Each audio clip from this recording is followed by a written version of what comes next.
It's been literal years of researching for and dreaming about getting my first cinema camera.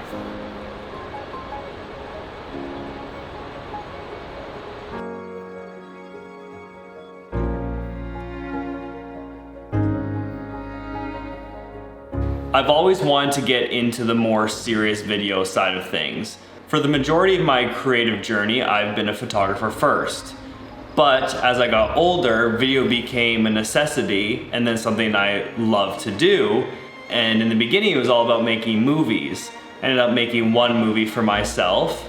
And from that point on, video has been pretty heavy focus in my mind. And then as I started doing more and more stuff for work, I knew that getting a video focused camera was gonna be more important.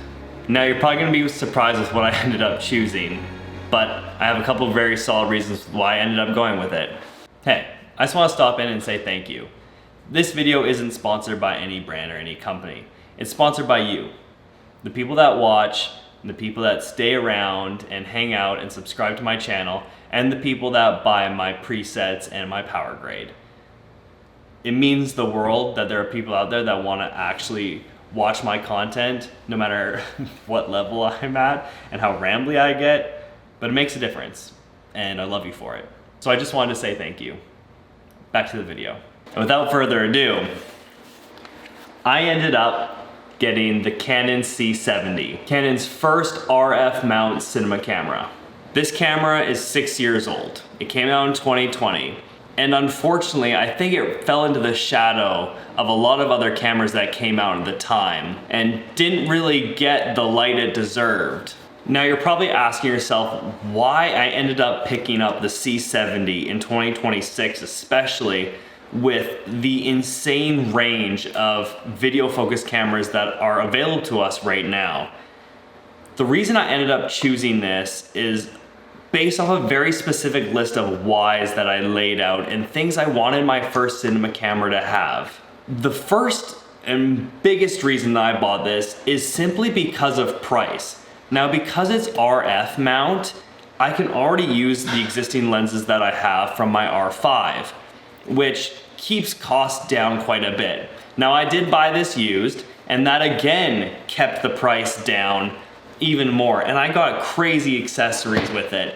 I got a full out cage that's worth almost like $2,000, and I pretty much just paid for the body alone and got media, batteries, the cage, an adapter for some different lenses, and that was really, really nice to be able to find such a capable camera at such a cheap price point. Second reason is I really wanted internal ND filters. The problem with lens mounted variable ND filters is when you have a range of lenses like I do, old vintage lenses, new modern lenses, is you have to get adapter rings or other VNDs for that lens, and you just have a collection of rings and stuff, and sometimes you don't ring the right ones, and it's kind of a pain in the butt.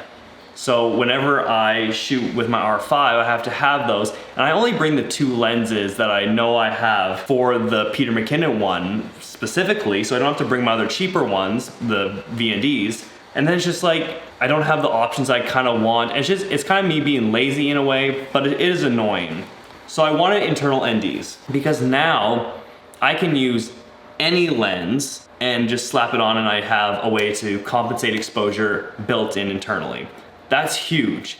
That was on the top of the list when it came to what I wanted to get in a cinema camera. Now, another thing that the cinema camera had to have, which I know most do now, but I wanted autofocus specifically, but I wanted decent autofocus. Now the C70 doesn't have great autofocus compared to say the FX6, and it doesn't quite compete with photo-based cameras like my R5, but I wanted autofocus so that when I do more run and gun stuff, like documentaries or some sports stuff that I've been working on, I want it to be able to allow me a little bit more peace of mind, especially if I'm not running a big monitor and always checking focus or doing my own focus pulling, because with certain shots, based off distance, focus pulling off a little monitor like this is just not cutting it sometimes, And like, I'm not a great focus puller. I've done a little bit of like focus pulling on bigger projects, but when you're worried about framing, running with certain subjects and whatever you're dealing with, having some sort of autofocus, even though it's not amazing, is really nice to have, and that was on the list of things I needed. One of the final selling points for me to actually go with this camera specifically was the DGO sensor. Now, Canon has only put the DGO sensor into 2 cinema cameras, I'm pretty sure. And honestly, I think that's a bit of a shame. Now, DGO stands for dual gain output. And what that's doing is it's taking more information from the highlights, more information from the shadows, and combining those images together, giving you an image with way more dynamic range. I was a bit skeptical. Like, how much more dynamic range can that give you? I watched all the YouTube videos, like I've seen the demonstrations. I was like, you know, that's kind of cool, I'll try it out. It's a Super 35 sensor, which is, I was okay with. Would I rather have full frame? Probably. But for a cinema camera, I'm not gonna be too picky. This sensor is very good. I'm shocked. I didn't think that any camera I was gonna get was really gonna be extremely noticeable in quality difference than my R5. Like, I'm very happy with what my R5 can output. And this, when you're looking at the computer, this clip in particular of me working at the computer, I was shocked. And I hope you can see it through YouTube, but when I'm looking at it in DaVinci, it has this clarity that is so natural and not overly digital sharpened. It's just, it has this real feeling, like it's just high end, and it's so hard to describe. Like, I could nerd out about how I feel about it, but I hope you can see that for yourselves. And I'm so happy I ended up deciding to go with this sensor. I think it's gonna produce some amazing images.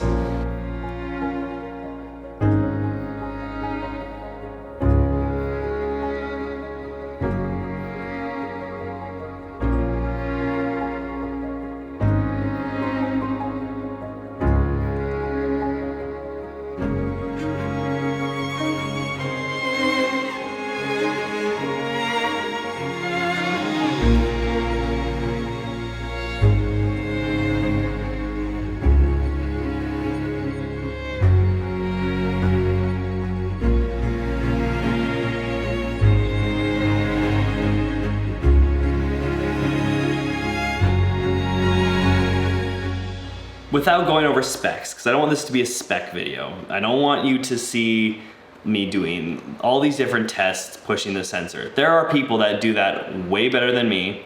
You can go find those videos. The things that shocked me the most about this is the difference from my R5 to this.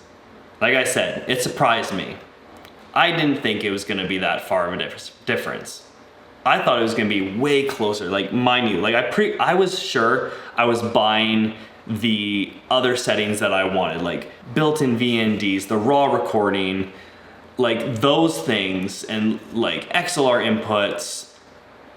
But looking at it on the computer, it is significantly a better image, in my opinion, than my R5.